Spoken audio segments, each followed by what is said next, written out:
airplanes from coming from Chichijima. We strafed the airfields, dropped 500-pound bombs on the runway at Chichijima, 125 miles away.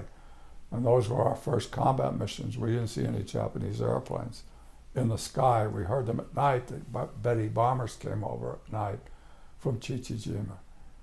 And we lived in foxholes for the first 25 or 30 days before we got tents.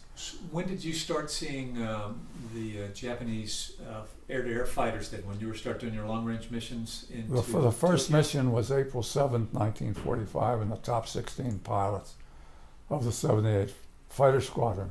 I was an element leader, and I flew as a wingman on that mission. Every mission afterwards, I flew as an element leader, as a flight leader of 4 airplanes.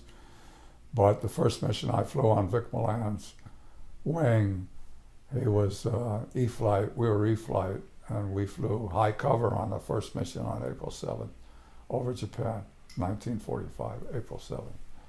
That was the first VLR mission, very long-range mission. They were 8-hour missions, 8 4 hours hours, in, 7 hours and 59 minutes, 8 hours and 10 minutes, 8 hours and 12. And was there any air-to-air? There was a lot of air-to-air, but we were flying high cover. I saw the air-to-air missions on the ground, down below me, but we were flying high cover. We were permanently there watching the bombers drop their bombs unless we saw fighter planes near our altitude that were going to attack from above.